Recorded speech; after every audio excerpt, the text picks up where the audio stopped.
बिस्मिल्लाहिर्रहमानिर्रहीम। News time के साथ मैं हूं बिशारत राजा और आप देख रहे हैं ऑनलाइन डिजिटल टीवी ऑफिशियल।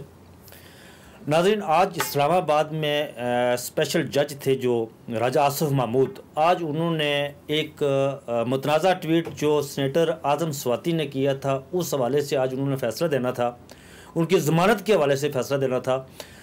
इस पर पिछले दिनों जो फ़रीक़ैन के वकला थे उन्होंने दलाइल दिए थे।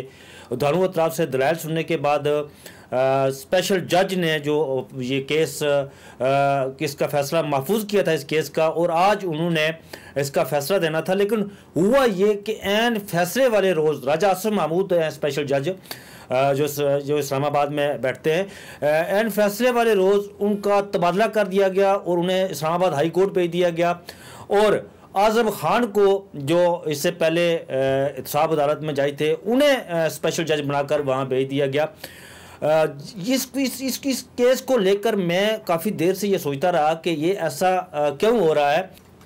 नाज़रीन, आपको याद होगा कि मुस्लिम लीग नून के अहम रहनुमा पंजाब के सदर और इस वक्त वज़ीर दाखिला जो हैं राना सनाउल्लाह, इन पर हेरोइन का जो बरामदगी हुई थी और केस दायर किया गया था। उस वक्त भी ये हुआ था कि ऐन ज़मानत वाले रोज़ जिन जजेस साहिबान ने ये फ़ैसला देना था ज़मानत का, उनकी उस दिन ट्रांसफ़र हो गई थी, उनका तबादला हो गया था। सवाल यहाँ ये पैदा होता है कि क्या हमारी अदलिया आज़ाद है या कंट्रोल्ड। अगर तारीख को देखा जाए, इसको माजी को उठाकर देखा जाए तो हमारी अदलिया का जो माजी है वो बड़ा होलनाक भयानक किस्म का माजी है कि हमारी अदलिया ने कभी भी आज़ादाना फ़ैसले नहीं किए। हमारी अदलिया में जो आज़ादाना फ़ैसले करते थे वो justice Dorab Patel, justice Cornelius, justice Kayani और जस्टिस राणा भगवंत दास जैसे लोग जो जज थे वो आज़ाद फैसले किया करते थे। लेकिन ये एक हमारी अदलिया का एक अलमिया है कि आज़ादाना फैसले नहीं किए जाते। कहीं ना कहीं से ये फैसले कंट्रोल में बहुत मैं माफ़ी के साथ इसलिए कि मैं कोर्ट रिपोर्टर हूँ, मैं डर रहा हूँ, मुझे खौफ आता है इस बात को लेकर कि कहीं मेरे मुंह से कोई ऐसे लफ्ज़ न निकल जाएं जो हमारे मुअज़्ज़ज़ जजेस साहिबान की तबीयत पर ग्रां गुजरें और मुझ पर तौहीन अदालत लगा दी जाए। नाज़रीन, आज दूसरी तरफ इस्लामाबाद हाई कोर्ट में ये देखें, मैं इन चीज़ों को लेकर जो है ना वो मैं बड़ा कंफ्यूज होता हूँ कि ये मुल्क किस तरफ जा रहा है, हमारी अदलिया क्या कर रही है। आज इस्लामाबाद हाई कोर्ट में जस्टिस तारक महमूद जंगीरी की अदालत में उस केस की समाअत हुई जो मुस्लिम लीग नून के मियाँ जावेद लतीफ़ ने एक प्रेस कॉन्फ्रेंस की थी। नाज़रीन, आपको याद होगा कि इमरान खान के हवाले से जिसको पीटीवी ने जो है ना वो नशर किया था और उसमें उन्होंने इमरान खान पर मज़हब के हवाले से बात की थी और पूरे मुल्क में मियाँ जावेद लतीफ़ के ख़िलाफ़ पूरे मुल्क में जो है वो मुकदमा दर्ज हुए। आज इस केस के समाअत थी। जस्टिस तारक महमूद जंगीरी ने यह बात वहाँ ये अपने नमाज में ये बात कही, क्या मुल्क में कोई कानून है, ये मुल्क कहाँ जा रहा है। उन्होंने आज़म स्वाति के हवाले से भी ये बात की कि एक केस आज़म स्वाति ने एक ट्वीट किया और पूरे मुल्क में उनके खिलाफ जो है मुकदमा दर्ज हो गए हैं।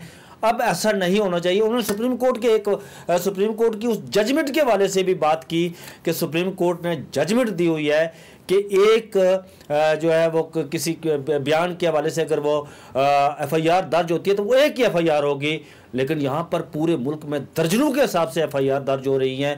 इस हवाले से उन्होंने जस्टिस तारक महमूद जंगीरी ने आज कहा कि हम इस हवाले से फैसला देंगे। उन्होंने Pakistan bar council, Islamabad bar council, advocate general Islamabad और सुप्रीम कोर्ट बार एसोसिएशन के और हाई कोर्ट बार एसोसिएशन के सदूर को ये नोटिस जारी किए कि वो आएँ और इस मामले में हमारी मावरत करें ताकि ये बाब हमेशा के लिए बंद कर दिया जाए। तो नाज़रीन, मैं बात कर रहा था कि क्या हमारी अदलिया आज़ाद है या कंट्रोल्ड। तो आपके सामने मैं डॉक्टर जस्टिस जावेद इकबाल की उन्होंने अपनी किताब अपना गिरबा चाक में ये बात लिखी है।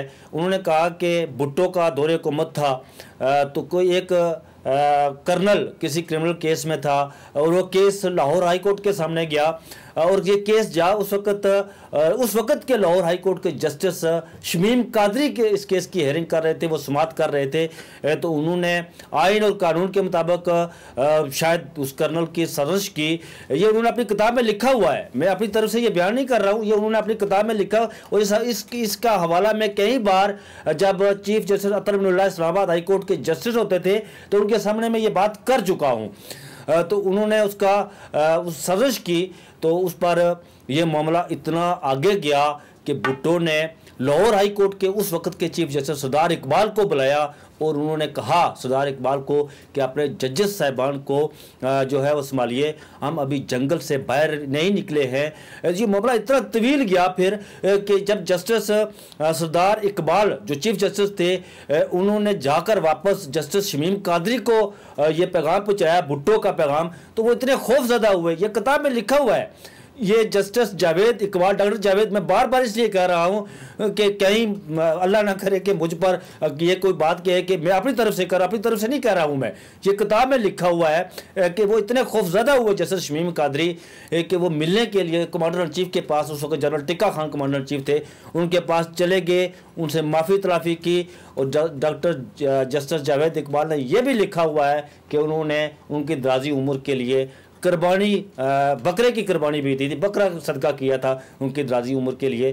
तो नाज़रीन, ये इस वाक़े को लेकर आप समझ सकते हैं कि हमारी अदालतें कितनी आज़ाद हैं, वो किन के कंट्रोल में हैं या आज़ादाना फ़ैसले कर रही हैं। मुझे दीजिए इजाज़त, आप लोग बहुत सा ख्याल रखिएगा। अल्लाह हाफिज़।